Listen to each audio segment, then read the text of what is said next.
Saya mohon, kalau boleh saya mohon, saya mohon. Kalau saya perlu cium tangan ya ikhwan, saya cium tangan Anda.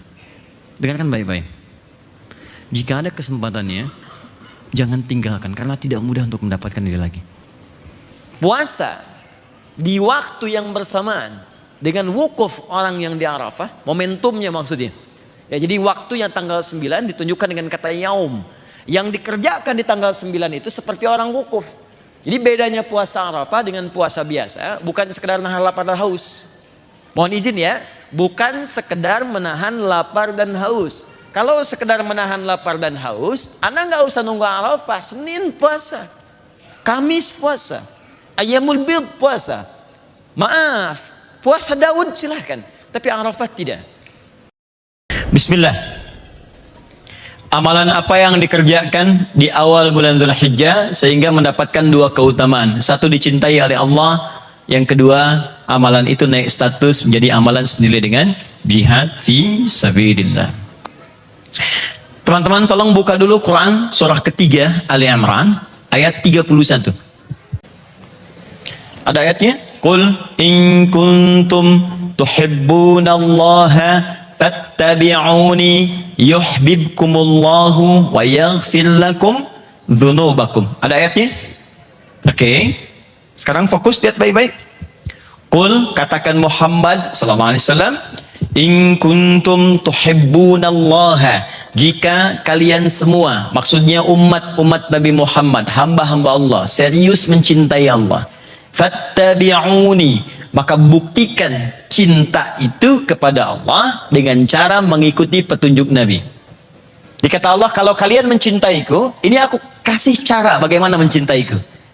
Aku berikan kuncinya. Aku berikan bimbingannya kepada Muhammad sallallahu alaihi wasallam. Ikuti Nabi Muhammad, engkau dapatkan cintaku. Jelas ya? Saya sering katakan, ingat ya, cinta itu kaidahnya butuh pembuktian. Kaidah cinta dalam Al-Quran butuh pembuktian. Cinta tidak butuh dikatakan, dia butuh dibuktikan. Jangan dengarkan para akhwat kalau ada laki-laki mengatakan saya mencintaimu. Ya, kalimat pertama kalau belum menikah katakan kepadanya, jangan katakan aku mencintaimu, buktikan cintamu dengan menuliskan namaku di buku nikah kita. Catat. Oke. Yang aku butuhkan bukan kata-kata, aku butuh BPKB, buku pernikahan kita berdua. Aku nggak mau Dilan yang aku banyak motor, tidak. Yang aku butuhkan tuh buktinya. Ya, sentuh ia tepat di hatinya, maka ia akan jadi milik untuk selamanya. Paham ya? Oke. Nah, sama. Anda cinta pada anak kan butuh pembuktian. Anda berikan dia hadiah, Anda berikan dia kasih sayang. Anda cinta pada pasangan, Anda berikan pembuktian. Maka kita cinta pada Allah, buktinya apa? Kata Allah, saya butuh pembuktian. Butuh pembuktian. Iman itu kaidah cinta kepada Allah, buktinya amal soleh. Maka kalau Anda ingin mencintai saya, kata Allah, buktikan, ikuti Nabi. Saya utus nih supaya mempermudah kalian menemukan saya. Nah, poinnya bukan itu yang mau saya bahas. Yang ingin saya bahas adalah yuhibbukumullah. Ini poinnya. Maka ketika Anda bisa membuktikan itu, Allah akan cintai Anda. Apa kaitan dengan bahasan kita? Ketika sebuah amalan dicintai oleh Allah, maka kita akan mendapatkan sebuah anugerah terbesar yang Allah berikan kepada kita, yang tidak diberikan pada amalan lain. Apa pemberian Allah itu? Bukan dunia, tapi ampunan dari semua dosa yang pernah dikerjakan. Maaf ya, mata salah lihat, telinga salah dengar, lisan salah bicara. Padahal keterangan jelas dalam Al-Quran, jangan mencela, la yashar, masih mencela. Jangan bikin hoax, wailul lil mukadzibin, celaka bagi para pembuat hoax, orang yang berdusta, masih bikin hoax. Maaf, jangan curang, wailul lil mutaffifin, masih ada yang curang dalam pekerjaan, timbangan dan sebagainya. Jangan bergibah, gosip, bikin acara gosip. Lah yang tebak-dukum ba'du, dinikmati lagi. Salah kan? Jangan sombong. Kemarin jalan kaki biasa aja, setelah punya Ferrari, mau subuh aja, muter dulu pakai Ferrari ke komplek. Assalamualaikum bro, ayo subuhan. Masya Allah, orangnya gak keluar, ternyata sedang ke Bandung. Apa yang mau dicari gitu? Gini deh, gini. Kalau mau gampang mengukurnya gini. Siapa yang nggak punya dosa, boleh angkat tangan. Yang nggak punya dosa, boleh angkat tangan. Nggak apa-apa, angkat aja. Saya pulang. Anda lebih layak untuk ceramah. Oke, yang dosanya sedikit boleh angkat tangan. Sedikit. Oke. Yang agak banyak kan? Baik. Yang banyak? Oh, Masya Allah ya, baik ya. Baik ya. Alhamdulillah, Alhamdulillah. Baik. Yang ingin masuk surga boleh angkat tangan? Masya Allah, luar biasa. Surga Firdaus? Dengan Nabi lagi. Nah, ya. Itu selalu muncul keanehan seperti biasa. Banyak dosa, melimpah luar biasa, cita-cita surga paling tinggi dengan Nabi gitu loh. Itulah luar biasa. Top lah pokoknya. Sekarang kita pengen dapatkan itu, gimana caranya? Itu nggak mudah. Mata hari ini aja udah salah lihat berapa kali mata. Salah nonton, ya, salah lihat di WhatsApp, media sosial dan sebagainya. Lisan berapa kali salah. Berpikir kita sudah salah. Mau kesini terhambat sedikit di jalan, pikiran kita udah nggak bagus sama lampu, kan? Pada lampu apa salahnya? Ya, sama jalan, sama macet, sampai bikin status macet nih. Ini disolusikan nggak? Nah, ini caranya gini. Ini caranya kalau mau gampang, lakukan amalan yang dicintai oleh Allah. Maka seketika ini digugurkan. Dosa mata hilang, dosa telinga sampai ke ujung kaki. Maka bagaimana cara mengerjakannya? Lihat rumus Nabi-nya. Al-amalus solihu fiha. Kerjakan amal soleh. Amal soleh dalam Al-Quran dibagi dua bagian. Saya ulang. Amal soleh dalam Al-Quran dibagi dua bagian. Satu, bentuknya taubat. Secara singkat, kalimatnya taubat. Bagi yang pernah berbuat salah, dia merasa salah, terus kita tinggalkan kesalahan itu. Taubat. Ya, dalilnya Quran surah keempat An-Nisa ayat 17 ya, sampai 18. Innamat taubatu 'ala Allahi lilladzina ya'maluna su'an bijahalatin thumma yatubuna min qarib. Pelan-pelan. Quran surah keempat ayat ke-17 sampai 18. Fokus. Di amalan pertama apa? Taubat. Jadi mohon izin ya, maaf sekali, mumpung masih di awal-awal ini, masih ada 7 hari ke depan. Yuk kita isi, katanya mau ke surga. Saya tuh gini ya, kadang kalau malam pulang, suka ngeliat gitu, kadang pulang tengah malam jam 12, jam 1, kadang-kadang menjelang fajar, saya lihat anak saya tertidur ya. Dari yang paling besar sampai yang paling kecil, saya suka pandang dulu wajahnya. Saya lihat istri saya. Yang terbayang di benak saya, kita nih kumpul lagi nggak di akhirat? Ketemu lagi nggak gitu? Karena situasinya ngeri gitu teman-teman. Ngeri. Sudah ada anak-anak lucu, kita sayangi, jalan, mereka ketawa, kita bahagia gitu. Tapi kan kita nggak bisa bela dia di hadapan Allah. Kecuali kita siapkan sekarang. Saya tuh suka tanya, ya Allah, ini saya ketemu lagi nggak gitu. Dan saya bangunkan istri saya, yuk kita sholat. Kita sholat. Mudah-mudahan kita ketemu lagi, kita minta sama Allah anak kita. Karena berat gitu. Ya, wa fasilati wa akhi wa man fil ardi jami'a. Anak ninggalkan ibu, ya ibu ninggalkan ayah. Jadi sekarang gambarkan gini ya, terjadi kebakaran di gedung ini. Anak kita tertinggal, dia teriak. Kan kita tuh histeris kan? Anak saya, anak saya. Nanti di akhirat ada anak yang akan memanggil ibunya, mama tolong saya, oh, tolong saya, ayah tolong saya. Dan Anda nggak bisa berbuat apa-apa gitu. Apa yang Anda bisa lakukan? Dan situasi itu kita sadari betul. Tapi kita nggak berbuat apa-apa saat di dunia. Apa yang mau Anda lakukan? Mesti ada satu episode dalam hidup kita itu kita duduk dan berpikir bahwa kita akan wafat, kita pulang. Kita perbaiki. Nah, cara memperbaikinya dengan taubat ini. Duduklah. Satu keluarga duduk. Ya, koreksi diri. Yang di haji, dia wukuf di Arafah. Puncaknya yang di kita, itu puasa. Persis di waktu yang sama. Sana tanggal 9 wukuf, di sini tanggal 9 puasa. Dengan nama yang sama. Hadisnya sahih. Saya bacakan hadisnya. Perhatikan kalimat hadisnya. siyamu yaumi arafata anni ahtasibu ala Allah an yukaffira as-sanata allati qablahu wa sanata allati ba'dahu. Puasa di waktu yang bersamaan dengan wukuf orang yang di Arafah, momentumnya maksudnya. Ya, jadi waktunya tanggal 9 ditunjukkan dengan kata yaum. Yang dikerjakan di tanggal 9 itu seperti orang wukuf. Jadi bedanya puasa Arafah dengan puasa biasa, bukan sekedar nahan lapar dan haus. Mohon izin ya, bukan sekedar menahan lapar dan haus. Kalau sekedar menahan lapar dan haus, Anda nggak usah nunggu Arafah. Senin puasa, Kamis puasa, Ayyamul Bid puasa. Maaf, puasa Daud silahkan, tapi Arafah tidak. Tapi saat Anda puasa, kerjakan seperti orang wukuf. Apa sifatnya? Arafah. Arafah artinya kenal. Kalau ditambah tak itu sifat. Bisa baik, bisa yang kurang baik. Ada dua riwayat dinamakan dengan Arafah. Pertama tentang manasik pada Nabi Ibrahim ketika diajarkan malaikat Jibril. Setelah selesai, Ibrahim alaihissalam mengatakan Araftul an. Sekarang saya tahu. Yang kedua, sifat muhasabah, kisah Nabi Adam alaihissalam. Ketika Adam alaihissalam dengan sifat kemanusiaannya berbuat salah dengan istrinya Sayyidah Hawa, kemudian turun dari surga ke bumi, Quran surah 2 ayat 38. Adam konon dalam sejarah diturun di wilayah Asia Selatan India. Hawa di wilayah yang sekarang disebut dengan Jeddah. Jeddah nenek. Kalau teman-teman haji atau umrah nanti ke Jeddah, di sisi Laut Merah, lurus dikit, perempatan pertama sebelah kiri itu ada sepeda ontel agak besar.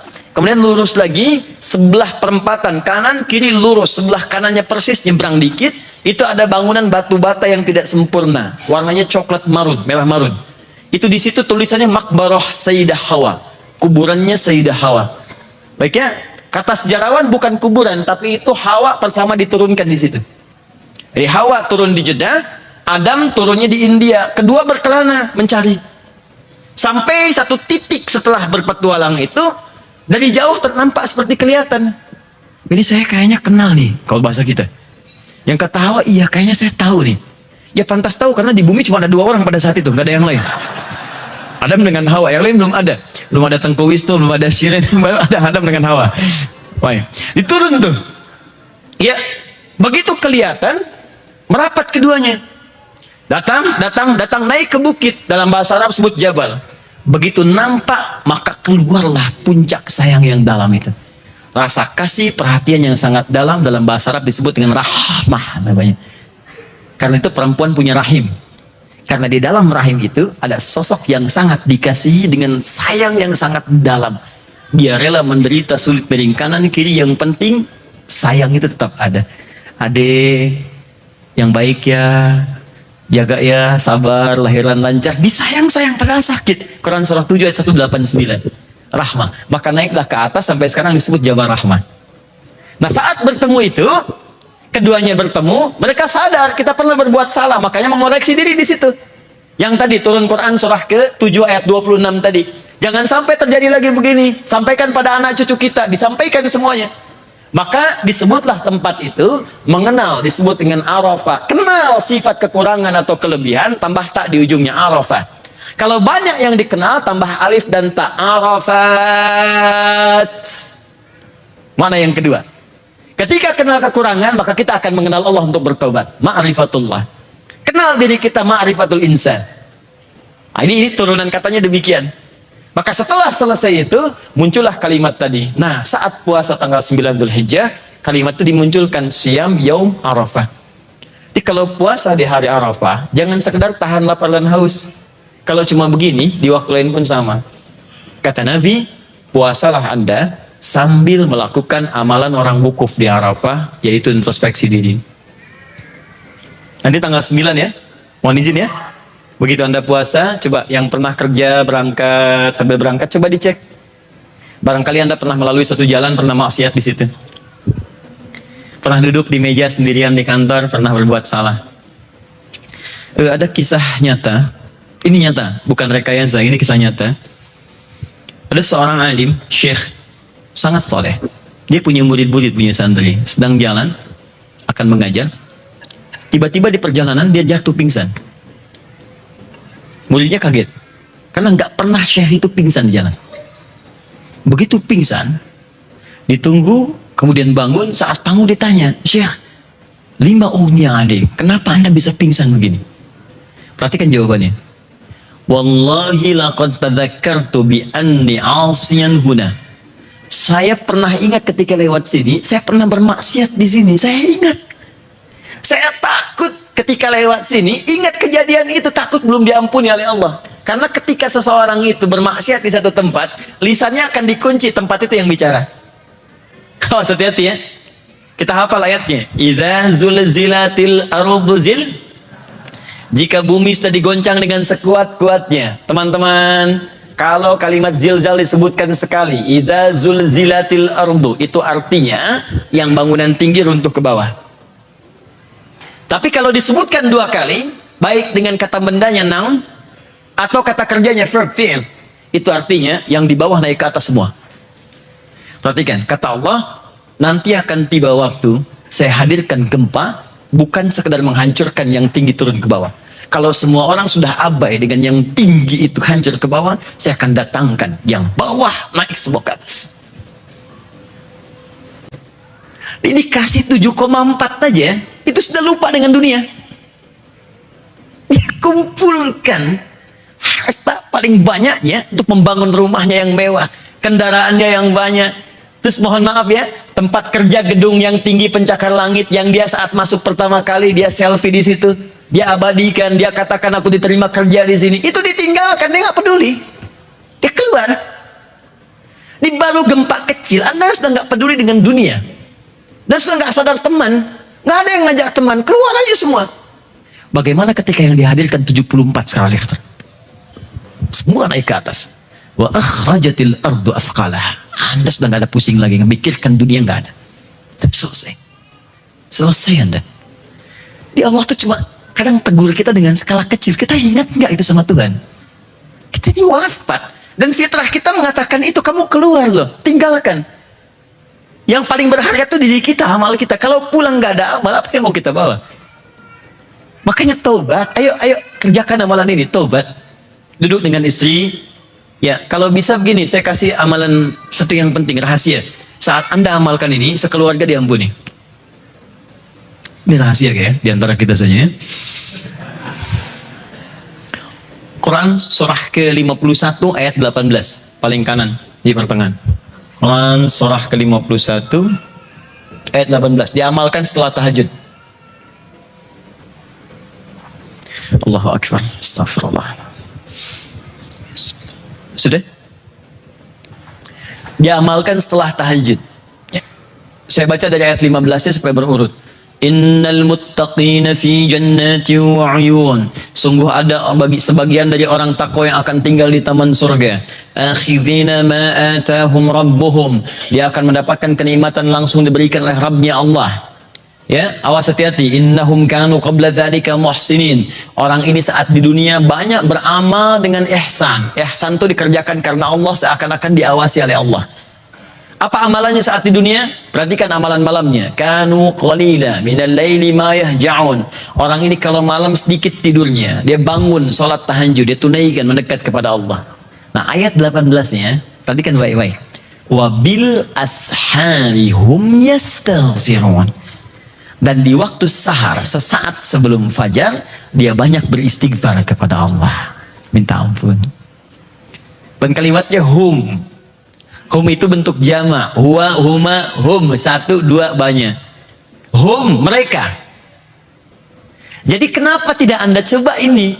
Dan itu indah, dan dampaknya kepada rumah tangga juga akan tenang.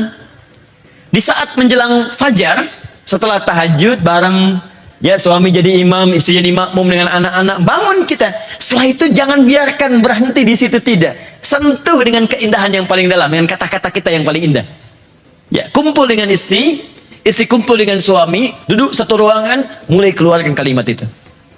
Boleh dari istri, boleh dari suami. Mama, mohon maaf kalau selama ini Papa belum jadi ayah yang baik. Papa tidak tahu kapan kembali kepada Allah. Mungkin hari ini hari terakhir Papa hidup. Mohon maaf kalau selama ini belum jadi Papa yang baik, belum jadi suami yang soleh. Jika saya wafat duluan hari ini, titip keluarga, dan mohon bersaksi di hadapan Allah bahwa kita pernah beramal bersama. Astagfirullah ya Allah, astagfirullah. Istri mengatakan, papa mohon maaf, mama juga belum bisa menjadi istri yang soleh, istri yang baik, jadi keluarga dengan baik. Mohon maaf, kalau ada dosa di keluarga karena berkat peran mama, mohon maaf. Astagfirullah ya Allah. Yang paling indah ketika anak anda mengatakan, mama papa maafkan anda, selama ini belum jadi anak yang soleh, belum bisa memberikan mahkota di hari kiamat, belum hafal Quran seperti yang lain. Lalu semuanya berkata, ya Allah ampuni kami ya Allah, astagfirullah, ampuni kami ya Allah. Hadisnya hadis qudsi. Diriwayatkan tabaqah pertama, golongan pertama penerima dari Nabi, 30 orang sahabat senior langsung mengatakan, ketika seorang bermunajat kepada Allah mengatakan, Allahumma, ya Allah tolong ampuni saya, Allahumma istaghfirli. Apa jawaban Allah? Qala ya ibadi, hambaku ghafartullah, aku ampuni semua dosamu. Karena itu orang yang mengamalkan poin ini dalam kehidupan rumah tangganya, itu akan dijaga oleh Allah selalu dalam ketenangan, dan kesulitan akan hilang. Nggak percaya silahkan, setiap menjelang subuh setelah tahajud duduk bersama, koreksi diri, minta maaf, minta ampun. Ingat Allah itu titipan, istri anda akan ditanya, anda nggak akan ditanya tentang saudara anda, nggak akan ditanya tetangga anda, keluarga anda. Ku anfusakum wa ahlikum nara, jaga diri anda dan keluarga anda dari neraka. Jaga, itu yang dijaga. Demi Allah saya katakan, kalau ya Allah, cobalah sekali aja, cobalah malam ini tahajud, ajak suami, ajak istri, setelah itu rasakan kenikmatannya. Di begitu selesai tahajud, berdoa bersama, istighfar, minta ampun, begitu air mata mengalir, seakan-akan masalah sudah hilang, dan ringan hidupnya. Demi Allah saya katakan ringan, dan Allah akan jadikan hidup kita tuh tenang, enak gitu. Dan dosa nggak ada, hidupnya ringan dan damai. Silahkan coba rasakan bedanya, bedakan rasanya, dan pasti akan terasa bedanya. Lain.